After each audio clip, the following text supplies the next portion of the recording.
The Santa Barbara International Film Festival gave the Modern Master Award, its highest decoration, to director, writer, and producer Christopher Nolan on January 30th. The big buzz at the event was Inception, Nolan's most recent film. Well, Inception was really born out of a lifelong interest in dreams and the process of dreaming, and a feeling that I hadn't seen dreams portrayed in films the way that I experienced them. And that is that when you're in a dream, it feels real. And I wanted to take that idea and see what you could do with it in a thriller context. It took me a long time to figure out how to do the film. About 10 years, really, from when I first started trying to write the script. So it took me a long time to work out all the ideas. So from that point of view, it was hard. But we put a great team of people together to make the film. And we had a lot of freedom, a lot of trust from the studio. And that made it actually, I wouldn't say it was easy. It was all filmed difficult. But it was a very smooth process when it came to actually making the film. Noted film historian and movie critic Pete Hammond moderated the evening. I think this is a great event, and tonight's really special. So, it says something that the Santa Barbara International Film Festival should be giving its top prize tonight, the Modern Master Award, to Chris Nolan. After all, who is he? He's only made 7 films in 11 years. The first one was a 16mm black and white film noir that I think it cost about $6,000 to make. He shot it on weekends, and I looked it up on Box Office Mojo, and it said it grossed $48,482. Well, the most recent film he made was made on an estimated budget of $160 million, and it's grossed over $800 million worldwide. There's only 11 years between those 2 films. For that film, Inception, he received his 3rd DGA nomination. That's out of 7 films. That's a pretty good track record. As well as British Academy Award nominations for screenplay and direction, and 2 Oscar nominations for Best Picture as a producer and Best Original Screenplay. 2 Oscar nominations in the same year is very impressive, but I'll think you'll agree in this case there should have been 3 actually, but I digress, sorry. Modern Master, the name really fits. Out of nowhere, it seems that he's emerged as a dark knight himself, saving Hollywood from playing down to the lowest common denominator and taking a singular, independent, truly independent and unique vision and actually getting studios to back him and creating some of the most critically and financially successful and intriguing movies of the last decade. Some of the names: Memento,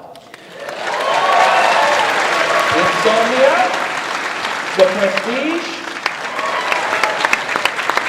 a couple of films based on a comic book icon whose movie incarnations actually had hit a dead end.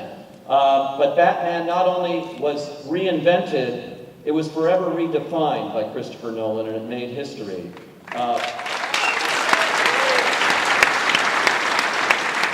Then, this year, Inception. So dazzling dream of a film, yes, right. The dazzling dream of a film that merged large-scale movie making, kick-ass action with great acting, intimate ideas, and strong emotion, and it became a blockbuster on its own terms, not Hollywood's. Empire magazine called Chris Nolan a Kubrick for the new millennium and the best-dressed director since Alfred Hitchcock. We call him the Modern Master, and here is why. Welcome, I should say welcome back to Santa Barbara. You were telling me that actually you've been in this theater, you've seen movies. What was the last movie you saw here at the Arlington? The last time I was here was James Cameron's Aliens, the weekend it opened. Long time ago now. That's cool. What brought you to Santa Barbara? My uncle and aunt used to live here, and so I would spend summers here. I think the first time I came here I was 6 years old. And, wow, cool. Yeah, and I've got a great affection for the place. Spent a lot of time hanging around with friends at UCSB.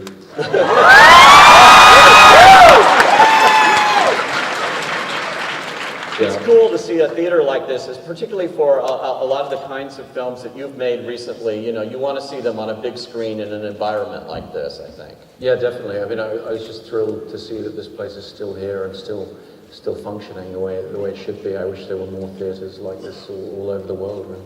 What was your, yeah, you can applaud the Arlington. What was your reaction to seeing your life pass before your eyes right there?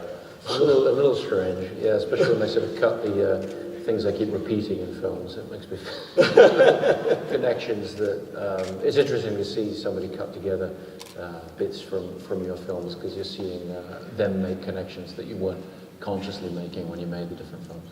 Yeah, it's so interesting because you've, you know, I mentioned it's 11, 12 years since you made Following, and the incredible success that you've had, you know, and one just keeps getting bigger than the other. Does that put any undue pressure on you, or do you still feel like the same filmmaker who started, you know, making movies when he was a little kid?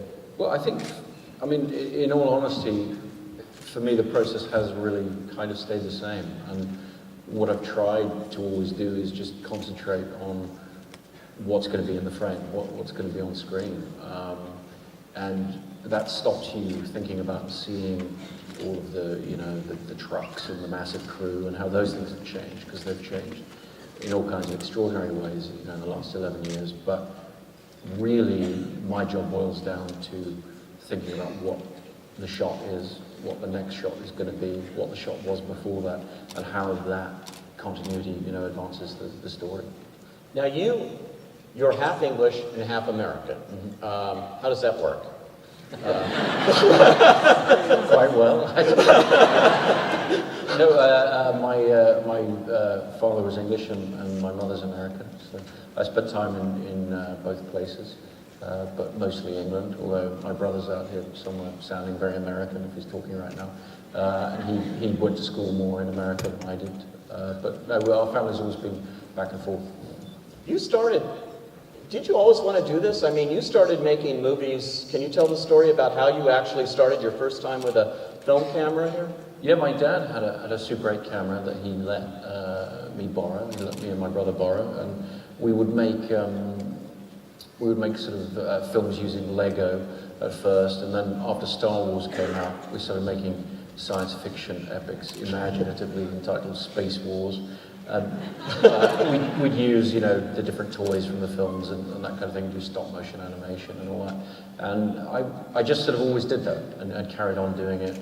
And the films got sort of bigger and bigger. So you actually worked in the Super 8 world. Do you ever see those films again? Do you remember them the way you made them? Or? Well, I turned 40 recently, and my younger brother was kind enough to get some of those films together and put them, telecine them, put them on tape. And I showed them to my kids, a couple of them, and the peculiar thing for me is they weren't how I remembered them. And I was quite critical of them. I thought, you know, because I remember what I wanted them to be. And it was the sort of most exaggerated version of, you know, looking back at a film you'd made a couple of years ago and seeing things you wished you'd done otherwise. But you tend to retain a memory of what the ambition was for the thing, or what you felt it was at the time. And then when you look back at the cold, hard reality, it can be a bit disappointing. But I was only 8, so... Yeah, you were only 8, I mean, it's to be forgiven. But you never stopped. You never looked back and said, I'm always gonna do this job. I'm gonna be a director. It's really the only thing I've ever wanted to do. So yeah, I mean, I just have always done it in whatever way was available to me at the time. At the end of the evening, Inception star Leonardo DiCaprio presented Nolan with the Modern Master Award.